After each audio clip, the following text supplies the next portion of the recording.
Hello, my name is Emily Grace Arders, and today I'm going to be talking to you about political polarization. When you think of America, what comes to mind? Is it fireworks, freedom of speech, baseball games, and double bacon cheeseburgers? Or is it a country that currently holds the world record for most corona cases and deaths? A country that is run by the old, rich, out-of-touch white men. Our country is not what is illustrated, one nation, under God.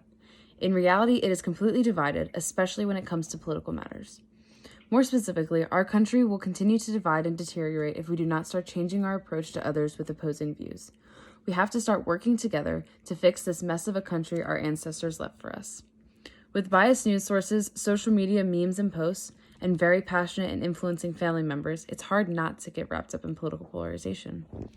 As a country, we have become so divided in so many areas, most specifically when it comes to our political beliefs and standpoints. If we as Americans don't start taking the time to accurately educate ourselves and those around us, we will continue to elect presidents with their own personal preferences and agendas in mind. We need to work together to improve our country and not against each other based on party affiliation. Personal biases cause individuals to ignore the truth, facts, and statistics provided to them.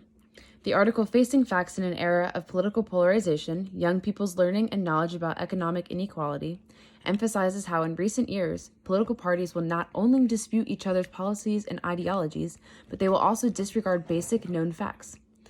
This was increasingly prevalent in the 2016 election and has become even more so in this year's current 2020 presidential election.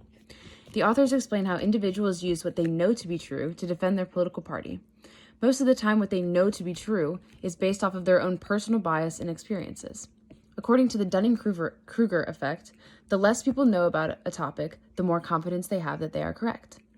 As opposed to someone who is studying the topic, they would question themselves more and have less confidence speaking on something because they understand the complexities of differing topics. This is very common in today's politics, causing ignorant people to block out new information that others are informing them with, because they are so sure that they know everything there is to know, end of story. Another observation I want to point out is that people with similar political beliefs tend to gravitate towards one another, causing people with similar views to stick and congregate together.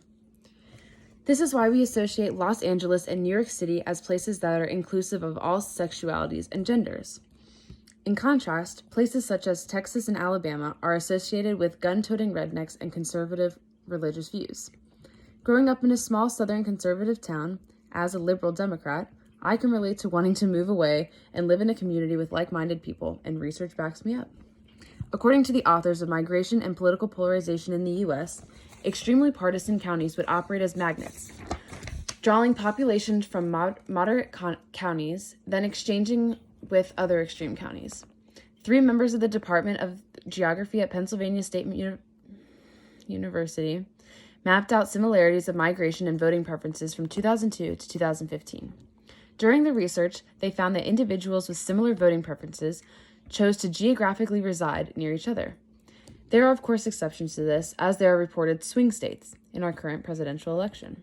This is when a state is divided between 2 political parties. Usually this occurs when there is a great divide of conservative and liberal areas in the state. When like-minded individuals get together, they tend to only speak on positives concerning their political party. This often leads to people choosing the information they want to hear. When people select the information they want to listen to, this causes them to lose sight of the bigger picture, which negatively affects voting. Current President Donald Trump was recently recorded saying that he loves the uneducated and encourages them to go out and vote. This is because uneducated citizens don't take the time to review impactful policies or the president's past and current actions. They just vote based off of attitude, charisma, and because everybody else in their compatible community is voting for him, why not? Did you know that Republicans distrust most news sources except for Fox News, while Democrats trust more news sources than not? According to the Pew Research Center, greater portions of Republicans express distrust than express trust of 20 of the 30 sources asked about. Only 7 outlets generate more trust than distrust among Republicans, including Fox News and the talk radio programs of hosts Sean Hannity and Rush Limbaugh.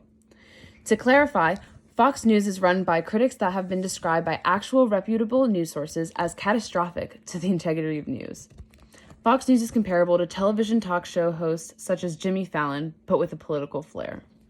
It is highly partisan news that is exceedingly biased and taken out of context. The fact that the majority of the members of the Republican Party trust an illegitimate news source says a lot. The fact that talk show hosts such as Sean Hannity, a college dropout with no degrees, and Rush Limbaugh, also a college dropout with no degrees, are deemed more trustworthy than Dr. Fauci, a man who holds 38 doctoral degrees from numerous universities all over the world, speaks more. It is an interesting observation that Republicans choose to listen to very few news sources, but the ones that they do choose have no legitimacy. The people they get their information from have no degrees, PhDs, or anything of credibility to prove the news broadcasted is factual and researched. The difference between the two parties highlighted in this article is that Democrats trust a wide variety of credible sources, while Republicans tend to trust very little sources with little to no credibility. Despite the detrimental divide our country is experiencing, there are solutions and there is hope for a better, more inclusive future. Size matters in more ways than one, especially when it comes to protest and banding together for shared rights and freedoms. What we have to do is fight for each other. In the article, Does a Protest Size Matter?, the author discusses that the size of a protest is a measure of how effective the movement will be. After comparing some protests, such as the Tea Party protests of 2009 and the Women's March of 2018, Tefeki concludes that while the size draws attention and awareness to the issue at hand, what matters are the efforts that take place after the protests and marches. These examples show what Americans accomplish as a country by working together. Not all of the women at the march were members of one political party or even women, but they put those differences aside and worked together for a greater cause. That's the whole point. Even if the issue or policy in question does not directly affect you, it affects someone. As an American, and especially as a human being, we need to start being more empathetic and look out for others. That includes their rights, privileges, and their freedoms. Still thinking about fireworks, double bacon cheeseburgers, and baseball games? Once you do a little research, you are able to see that the American dream has not yet been achieved. The ideal version of this country will be obtained when all residents of American soil are treated as equals and given the same rights and opportunities. It will be acquired when we realize that we can have our differences and still compromise between political parties, when both parties can work together and compromise for the benefit of all citizens and residents. As an American, it is your job to educate yourself. Don't only listen to what your parents and peers believe. Find out for yourself. The future and success of our country is up to us. Speak up for what is right and educate yourself with credible information. A great way to end political polarization is to listen to all sides of the story and talk honestly about them. One day, we will abandon our arrogance and ignorance and learn to work together for the greater good, not against each other based on political party affiliation.